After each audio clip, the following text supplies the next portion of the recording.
For the past 14 months, you have heard two main things about the war in Ukraine. The first is that the war in Ukraine is a war of national sovereignty. It is not a proxy battle between superpowers. Russia invaded Ukraine. That was immoral. The United States supports Ukraine because the United States supports democracy. But the United States itself is not at war with Russia. This is Ukraine's war to fight. The second thing we have heard over and over again is that Ukraine is winning that war. Ukrainian troops are brave and noble. Russian troops are evil and incompetent.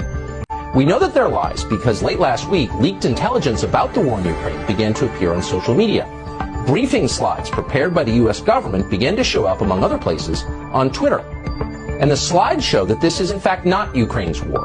It's our war. The United States is a direct combatant in a war against Russia.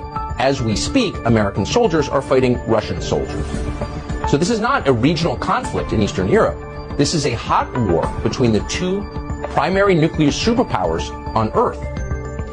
And yet this war has never been formally declared. It has not been authorized by Congress. And for that reason, this war is a violation of American law. It is a crime.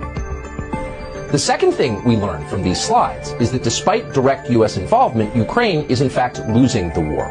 7 Ukrainians are being killed for every Russian. Ukrainian air defenses have been utterly degraded. Ukraine is losing. The Biden administration is perfectly aware of this. They're panicked about it, but they have lied about this fact to the public. Just 2 weeks ago, for example, Secretary of Defense Lloyd Austin told the U.S. Senate that Russian military power is, quote, waning. In other words, Russia is losing the war. That was a lie. He knew it was when he said it, but he repeated it in congressional testimony. That is a crime. But Lloyd Austin has not been arrested for committing that crime. Instead, the only man who has been taken into custody, or likely ever will be, is a 21-year-old Massachusetts Air National Guardsman who leaked the slides that showed that Lloyd Austin was lying.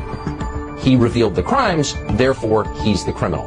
That's how Washington works. Telling the truth is the only real sin.